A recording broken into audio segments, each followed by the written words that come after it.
The Lord be with you. And with your spirit. A reading from the Holy Gospel according to Matthew. Glory to you, O Lord. Jesus said to his disciples, "Beware of false prophets who came to you in sheep's clothing, but underneath are ravenous wolves. By their fruits you will know them. Do people pick grapes from the thorn bushes, or fig from thistles? Just so, every good tree bear good fruit, and a rotten tree bear a bad fruit. A good tree cannot bear a bad fruit, nor can a rotten tree bear a good fruit. Every tree that does not bear good fruit will be cut down and thrown into a fire. So by their fruits you will know them." The Gospel of the Lord. Praise to you, Lord Jesus Christ. Please be seated.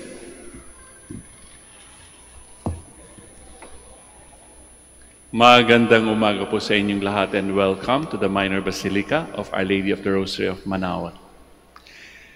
Huwag na po tayong lumayo at maghanap ng mga halimbawa or examples sa message ng Ebanghelyo sa umagang ito o sa araw. We are being shielded by even people who used to be in power. Diba? Hindi sumusunod sa batas. Even people in the Senate would defend them. They are false prophets, and it's so bad that, people who do not know how to discern follow them. Meron ding isang napakalaking relihiyon. Pangalan nga ng kanilang simbahan ay merong pangalang Kristo, pero hindi sila naniniwala na si Jesus Christ is the Son of God. So what is the problem? In other words, nahihirapan ang kanilang mga followers when it comes to discernment. When you say discernment, sabi nga sa ating Ebanghelyo, tingnan ninyo, baka ang inyong sinusundan ay hindi naman talaga sheep, kundi mga lobo or wolves, ravenous wolves. So in other words, sila ay nanloloko. Even during the time of Jesus, hindi ba ang mga, official experts ng pagiging Jew ng Israel ay yung mga Pharisees and scribes. And they were taking offense at what Jesus is saying. Jesus was also a prophet. And as a prophet, kagaya rin noon sa Old Testament, he had to suffer the consequences. Kaya nga siya namatay sa krus. Kaya it's very important for us in our own time to practice discernment. Ano ba yung discernment? Discernment of spirits. Ano ba yung nasa harap kong phenomenon or pangyayari? Sino ba itong aking sinusundan? Kahit ito kaming mga pari, we are here in the pulpit preaching to you. And pwede niyo sabihin, si Father Roland kaya, is he a true prophet or a false one? Saan makikita yan sa iginagawi ng isang pari?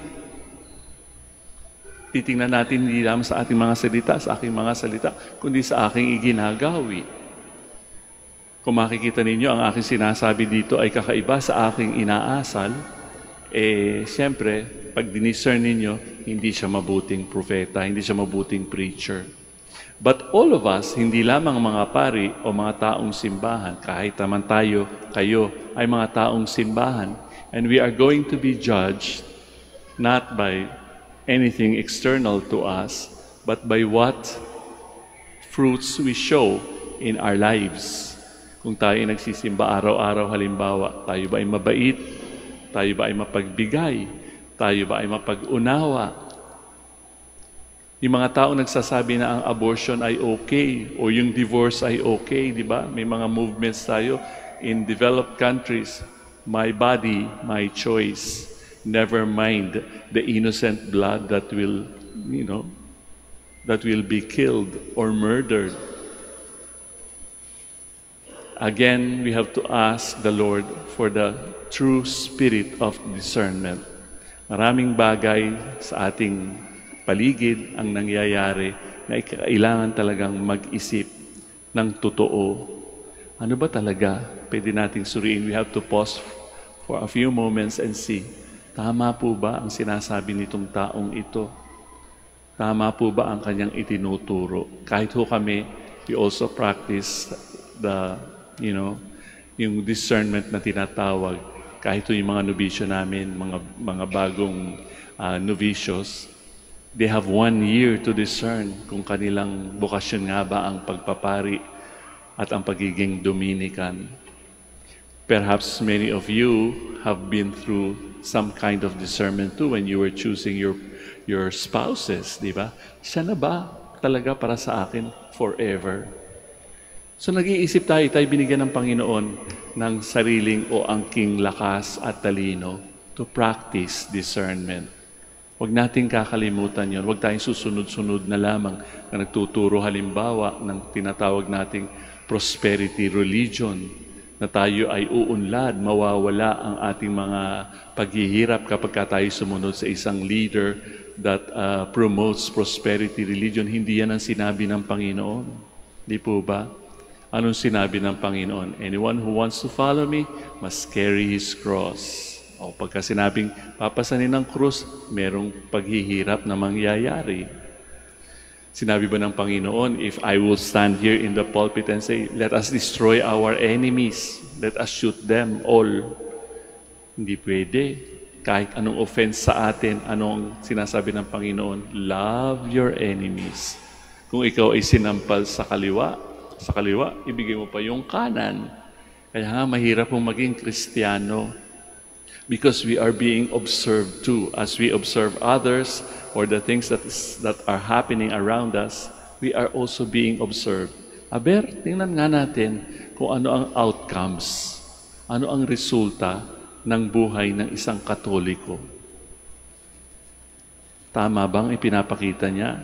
Sang-ayon ba sa itinuturo ng Panginoong Hesus ang kanyang sinasabi at ang kanyang isinasabuhay at asal?